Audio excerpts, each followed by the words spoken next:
I was speaking fish, and I generally just welcomed everyone to FGO Thursday. I mean, after all, if anything that is not thirsty, it must be a fish, because they live in water. So, by that logic, hey everyone, this is Alon here, and we are back with some more FGO Thursday, and we're gonna start today with Stheno, aka Musadism. Oh god, that's so true. I liked the Stheno we got to see in the Sherlock Holmes mansion murder case and all that. That was like really good. Damn, is it? Holy crap! That dress must be a fucking hell to draw. I just imagine like animating this. Whew. Yeah, that would probably suck quite a lot. God damn. Well, I didn't even realize she had a little. Oh, I didn't think that she had a like this veil scarf thing in the back. That's some odd stockings. I never actually seen her final ascension. Um, 130. Shit, so small. What? She's mini. God damn, that is super small. Like what? That is super small. God damn. Or maybe it's just because I'm a bit taller, I guess. Strength E, Constitution E, Agility B, Magic and Luck EX, damn, MP B. And I know that EX doesn't mean that they can have like massive, it's above A and S and all that, but that is very special in that regard. But still, it's pretty crazy. Let's see. Asakawa Yu also was the Gorgon sister Medusa. Are you going? Yeah, that kind of makes sense. I wasn't actually sure that. I thought Uriel and Stheno had the same voice actor, definitely, but I wasn't actually sure that there was the same voice actor as Medusa, actually. So, but I don't know. Damn, nice. Class skill, magic resistance A, invalid A. Oh, damn! Magic used by maggots of modern era not able to injure. God damn! Goddess Divine Core EX. A skill representing one's status as a goddess perfect since birth. As the effect of preserving absoluteness of mind and body. Repels also a mental interference, halt body growth, and the body doesn't change no matter how much calories consumed. Man, I wish I had that. I don't. A composite skill that also compromises divinity skill. Snap. Present concealment A+. Suppress one's presence as a servant. A skill suitable for covert action. But does it her divinity like shine through instead? Isn't that how it works? Personally, bloodsuck. Ooh! Oh yeah, I remember they had this sucking thing going on there. And bloodsucking C. C for cock. Restores magic energy by means of bloodsucking. Restoration is possible with anyone's blood, but because she liked Medusa blood the most, sucking Medusa blood would greatly restore her magic energy. Why do I imagine Uriel and Stheno being like leeches hanging on to Medusa? Like, that's how I imagine things. Alluring melody A, the natural disposition of a beautiful voice. Against male, it works an effect similar to that of fascinating magic. Evasion is possible with magic resistance skill. A degree of effect reduction is also possible even if the target does not possess magic resistance skill, as long as the target has the will to resist. But if you don't, you're screwed. Okay, so I guess Divine Core is instead of, yeah, a compost skill that compromises the Divinity skill. EX. So I am still wondering about, you know, there was always this that you can't summon gods or goddesses and stuff like that, and then we have here, you know. Now I know that Uriel and Stheno and all that are much weaker than they would really be if they, had full power. But that means we have Quetzalcoatl, Jaguar Warrior, and all of that. So there's plenty of gods. So, I want to see 4. I want to see Odin. Come on, bring them in. That would be awesome. There are lots of cool gods out there. What the heck was that? Whim of the Goddess. Her nature that manifests as a skill due to being a goddess. It bestows various effects, but not necessarily limited to beneficial ones. That doesn't sound good. Smile of the Stheno. Smile of the goddess. Target one person. Only one person. Weakly. Smile of the Stheno. The charm of the goddess, capable of turning heroes into captives by a single blow, taking form as a noble phantasm.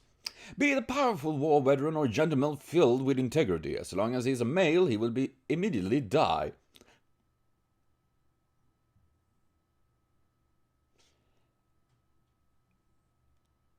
That's not good. The strongest of whispers, filled with words of love. The languorous gaze in her blade, alluring whispers her poison, and after that it's the killing blow. A bewitching, adorable pose that drop all pretenses, and the perfect finisher, heart-shaped with her fingers.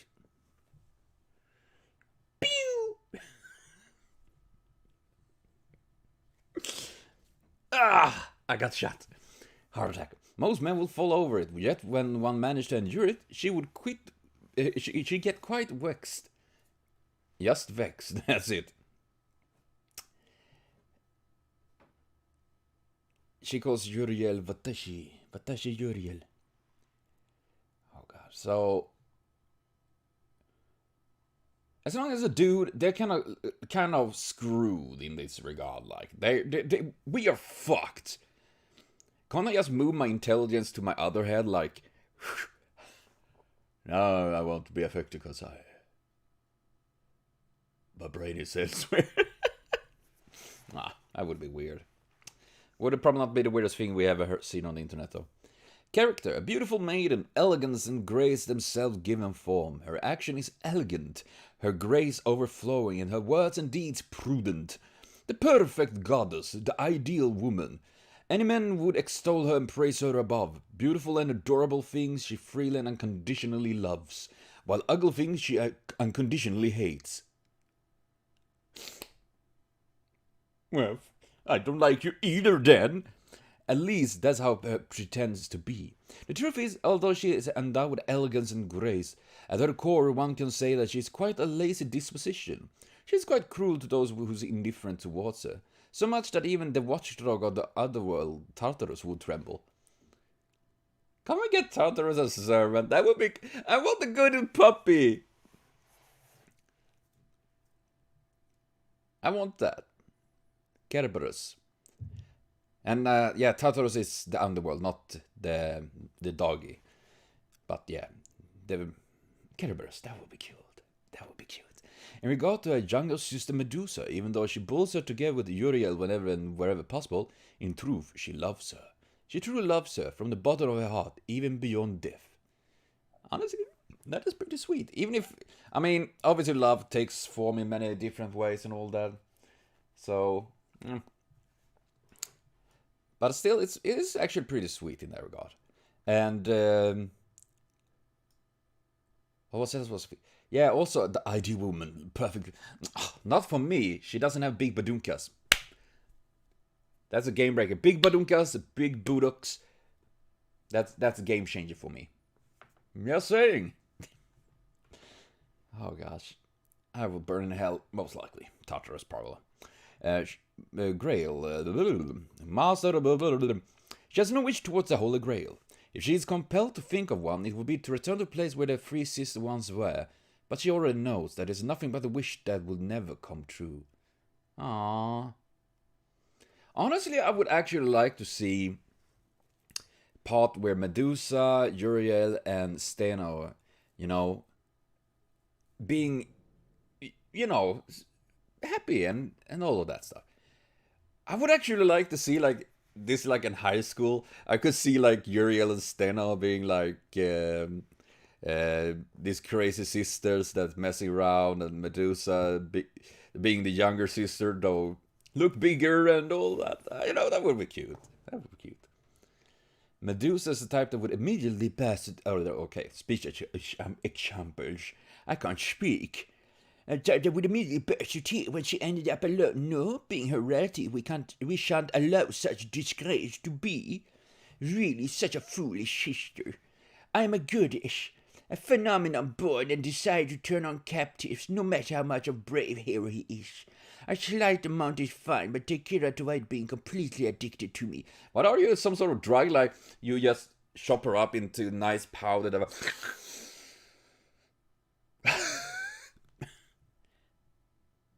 That would be weird. I wouldn't be surprised if there are actually people that have been doing that. I shall teach you, yes. I shall teach you one. I exceptionally. What? Oh, what kind of thing divine core is? I guess. Depiction. She blooms glorious and beautiful until such time when she would be plucked off and broken. Deflowered? I guess? Is that it? The eternal maiden born for the sake of being loved by somebody. The eldest daughter of the three Gorgon sister from the Greek mythology. The embodiment of men's yearning. She is a goddess born to be the powerful What? Why did I do that? That hurt. The same with the second daughter Yonrei. She was one of the goddess of ancient Greek mythos. Normally there's no way for her to be summoned as a servant. There we go. But for some reason she manifested anyway. So much for the fucking rules! Yeah, we can't summon these kind of servants. They summon anyway because, you know what? They don't care. But for some reason, she is truly weak, possessing practically no combat prowess, but her noble family is exceedingly powerful in a certain sense. Helpless, weak in exchange for eternal beauty. Such is the goddess she should have been, but to become a servant, she becomes so much stronger. Wait, so she actually stronger now when she is a servant than when she was just a goddess?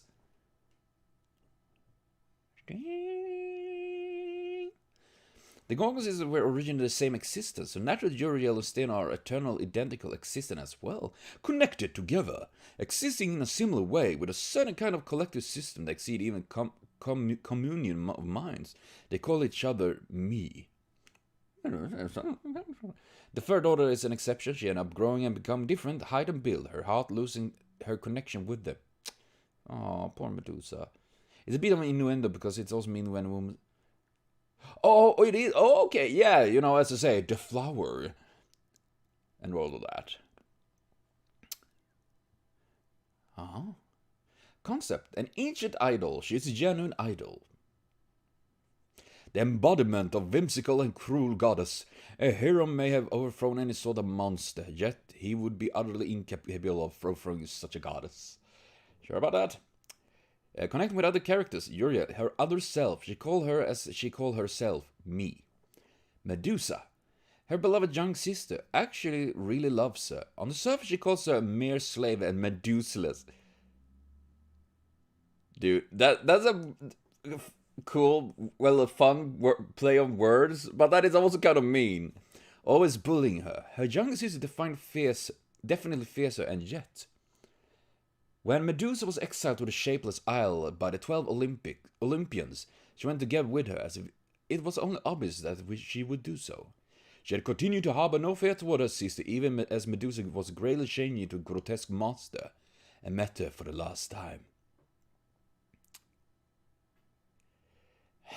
That is sweet.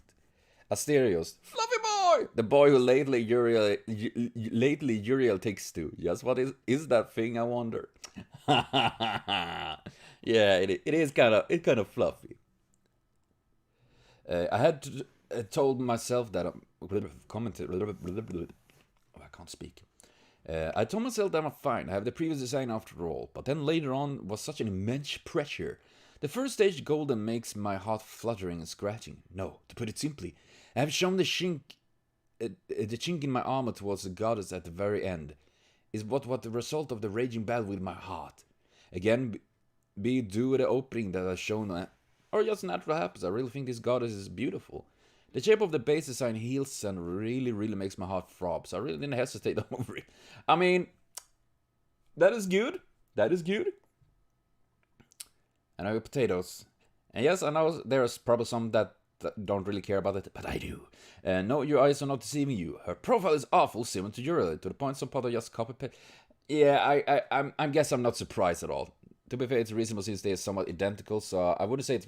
Yeah, I mean, considering as I say, she calls her, as she calls herself, her other self, me, you know, so it do make sense. In turn, however, it's clear we learned almost nothing new about her.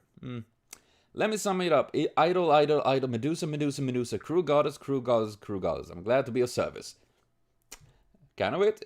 I'll be a trivia myself. Stheno and Yonrei are so weak that they are in a case in which getting turned out. Yes! Fun.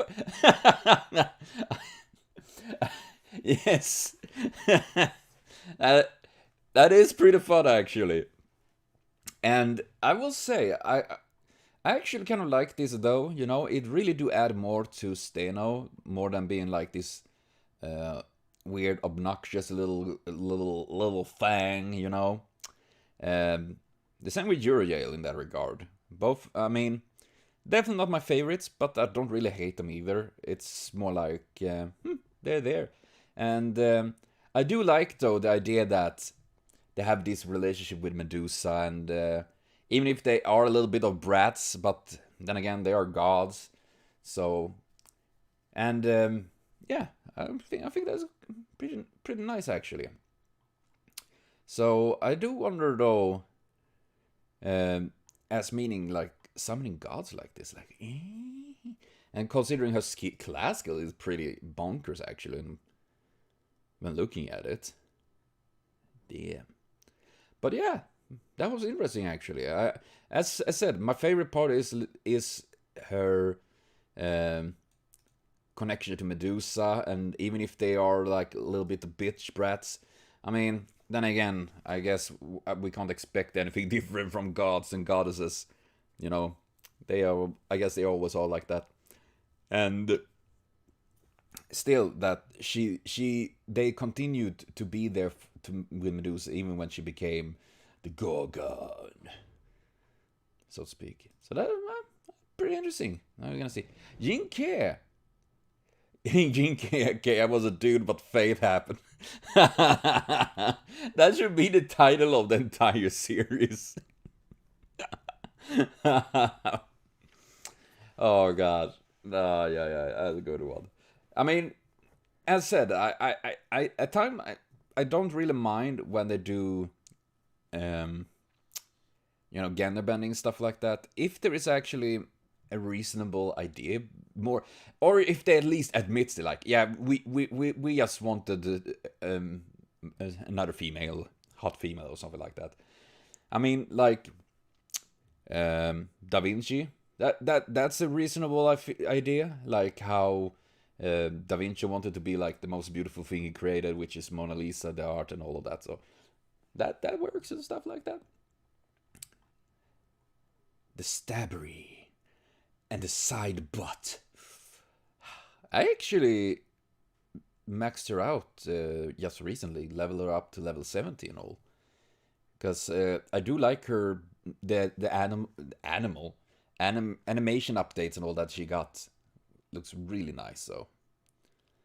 And I mean, her design is also kind of like one that is that looks pretty simple and all that, but it's still pretty nice. Nothing awful. That's a stabber. And I kind of like, that is actually kind of cool, like in the scroll like that. That is really smart. Very cool. Jing Ke, female historical fact, China, good, chaotic good, 159, 48. Well, at least you are taller than the midget. Yeah, you know, Stheno and Yonrei. And voice actor Atsuko Tanaka also voiced Carmilla and Medea. Oh? So she seemed to voice either assassins or people that stab people in the back. So, guess that is. Strength D, Constitution E, Agility A, Magical Power E, Luck D, Noble Fantasy B. Oh. Kind of what I expect of an assassin. High agility, maybe a bit higher luck, but then again, I guess considering that the assassination failed quite bad, well, they did fail bad for Jing Ke, so. Present concealment B. Suppress one's presence as servant. It is suitable for espionage activities. If one suppresses their presence completely, it is extremely difficult for them to be detected. However, the rank of presence concealment drops greatly when they are preparing to attack. So, what if they just randomly attack without preparing? Would they be like, surprise! Suppression A. An assassin's secret art will be absolutely not let one bloodlust come out to the surface until the moment just before the attack. If at least reach rank A, others would be unable to surmise the presence of one's blood until the instant they grasp a weapon in their hand. Damn, so that is actually pretty neat. And very good. Doesn't that actually work well with concealment? Because I assume that, great when they're preparing an attack. Wouldn't that be like working in tandem with this? That, suppressing their blood first and all of that. Because it sounds like it should actually work together. Planning B. Tactical thinking done up to assassinating a target, unlike military tactics. This is constricted to only assassination mission, in which few people are involved. Furthermore, having her cell return his life is not taken into account. Well, doesn't that suck? As if no one is nearby. A. The creator of this idiom, which is in general still used even in the present. Although Jing Ke drinks alcohol often with her friend Gao Jianli, she would frequently become too intoxicated and start to act violently, ball out and become indignant. So that the kind of say was lamented as something like her acting as if no one is nearby to watch her be like this. Yeah, is this something I've learned about Jing Ke is that she liked to drink quite a lot. That is all the thing, like, I've seen her in the game, pretty much, is like, she appeared in the, like, Christmas event and then, like, getting drunk. That's, like, kind of sad, actually. When that is the only thing we get to see. Just one for killing the non-returnable dagger. Yeah, I'm gonna say that next time I try to assassinate someone, stab them like, that dagger is non-returnable, so, you can't come up after me, I'm just saying. But I have another gun. Oh. End of me. So, my assassination career was very short. Stopped dead in its tracks, literally. The dagger prepared for the assassination of Shi Huangdi. According to an anecdote, it was said to be enveloped and hidden with a map scroll, so it extraordinarily excels in aspect of concealment. The poison on the blade can even cause an instant death with just about a scratch. But those who have an anecdote of being poison-proof will carry out an adventure check against it. However, such an aspect is not the true value of this noble phantasm. Using this dagger is something that shows the resolution of one who's never returned from their mission. Therefore, Jing Ke accepts her death when using this noble phantasm, choosing to use all of her strength to carry out an assassination. Based on the matter of executing the mission on the premise of one who's never returned from their mission, it is an assassination noble phantasm that is extremely difficult to avoid. Yeah, that makes sense. Bit sad, though, in that regard, I will say. Personnel, a drinker with heroic disposition that is clearly cut and straightforward. Jing Ke speaks with verbal expression of a man's, but when alcohol goes into her, she partly returns to her original root as a woman. Although she desires a calm daily life, if it's for the sake of her righteousness, she will not even spare herself of death. If she draws closer to death, she has the boldness to laugh and look good at doing so. If there is a girl only gathering within Chaldea, there is a high probability that she will be participating for some reason. Perhaps an unreserved character is liked by the women's groups. That sounds nice. Being with all other ladies. Well, lady hui. Motivation, attitude towards master. Fundamentally, as long as nothing runs counter to righteousness, which is a personal creed, Jing Ke will serve with devotion. On the contrary, if it is because she is an assassin at an occasion, she has got involved in an evil act by her master, even an individual that is virtuous to some degree will have to be anxious about her betrayal. Yeah, I guess that is Something to be worried about. Aye. Let's see. Dialogue example. Servant assassin, I've called on you, respond to your summon. Although I'm a fool who could not even accomplish my duty, I'm prepared to freely make use of this body. Nice. Being alive in a fatal situation, unless I become desperate, I can't even catch a hold of my life. Alcohol isn't something to get drunk with. It's something you want to merely float on a short distance away from this world. That sounds a bit depressing. You're good. Yeah, you're really good. Aww. Are you drunk? Historical image and character. Jing Ke is an assassin who was hired by Dan, the crown prince of Jan's. Now I understand that Dan like that. Dan can be in Chinese, but I just imagine like, like Danny, like the crown prince of the Zhan state, Queen Shi Huangdi, and Cao Cao and everything, and then Dan. Hey Danny, how you doing?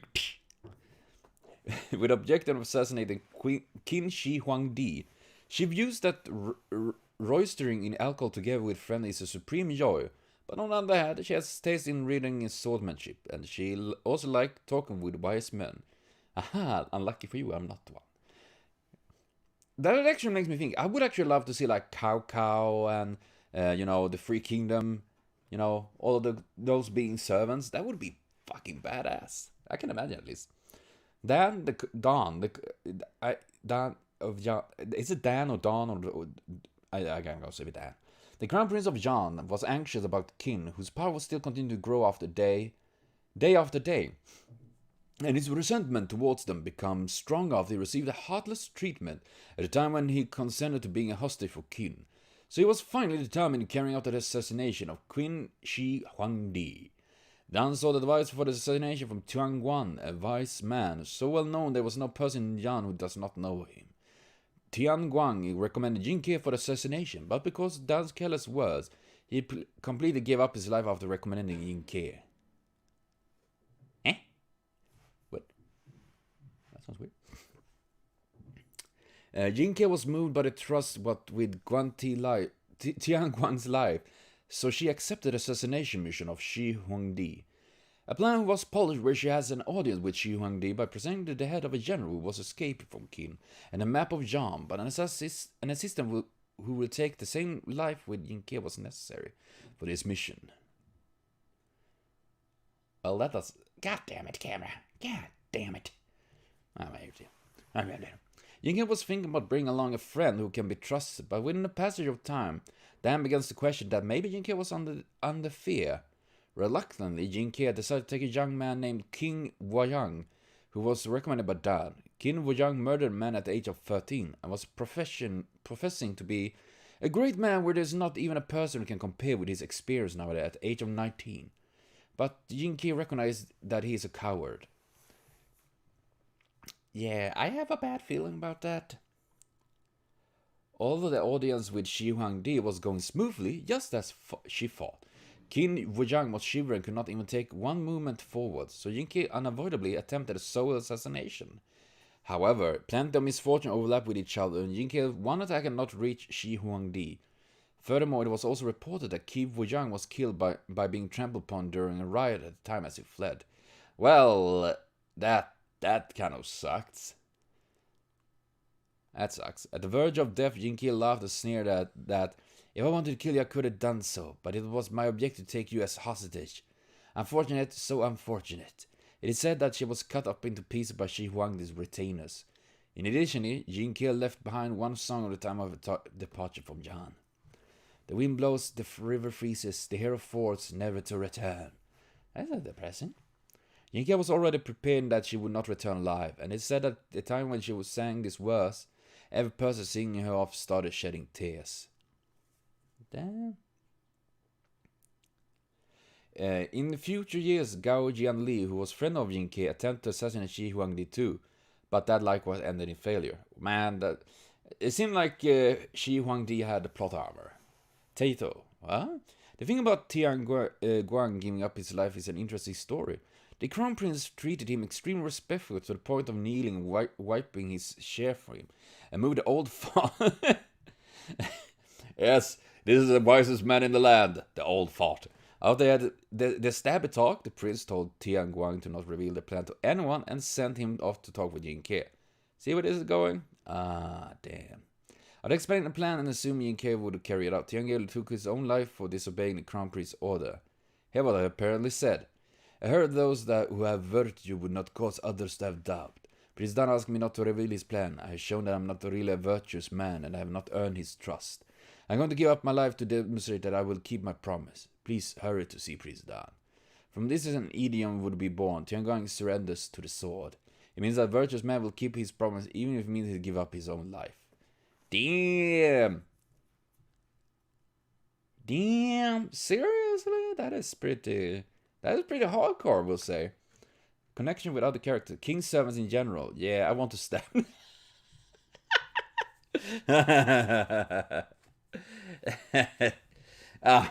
I see. Isn't that the case with many characters? You just want to stab them. Commentary from Illustrator. Although I made a design that places an emphasis on her thigh, which is daring reveal her legs. I do not mind that. She has an anecdote where her thighs was slashed by Shi Huangdi to the battle scenes. I happen to get the feeling that she seems terrible cold in the snow mountain and the like, so I felt a little pitiful for her result. There's a mask she owns with a sense of respect as feely, like one says the word assassin. I think of a mask, but I got an instruction say, do not put it on her face, alright? Now I feel bad. Wait, where's the cool mask? On a battle spirit, it was cute to give her a pat on the head. Aw, that is nice. And then Tato. Jing Ke is cool. Yeah, I agree. I don't mind the gangbanging too much, to be honest. Yeah, same here actually. It's nothing like too crazy in my opinion. Another trivia of the story. The scene of him trying to murder Emperor is quite comic. He thrusts, misses, Emperor runs away, but can't draw his sword because it's a large ceremonial sword. No one in the room has a weapon. The guard outside are brain dead and don't hear the commotion. What's the use of the NPCs? Emperor runs around the pillar, medic throws a bag at Jing Ke, and finally the Emperor manages to draw his sword and stab Jing Ke. Just one thing. Doesn't her thigh look like a tad weird? I don't think that maybe I should stop staring at her thigh. Nah. That is... Why does that sound like something that would happen in a fucking cartoon or something like that? But yeah, Jing Ke. I mean, she's a character that... I think is pretty cool, pretty nice. Mainly because she having... you know... I think in general it's pretty nice design and all. Though I feel a bit bad that she is not very active in the game itself, so to speak. We don't get to see her much at all, actually. So it would actually be nice to see her a little bit more. And also, Potato, what I assume you find weird with her thigh is not the thigh itself. It is actually that the line... I can't see the arrow, but I will. You know, we have the shin leg, the knee, then we have the thigh, and there we have the buttocks. So it's literally her side butt we get to see there. I think that is what makes it a bit that you kind of like make her thigh look like almost bubbly, but it is her boot showing there. It's a nice boot. But yeah, so in general, I think it's pretty interesting. I mean, as I said, this is a character I honestly don't think I even heard about Jing Ke before FGO actually. So yeah, and I still wonder why it is Jing Ke is a female here, other than just being female. But in the end, though, I feel like this is one of those that's pretty okay, and I like her. I hope we get to see more of her in the game, though. I would actually really like that.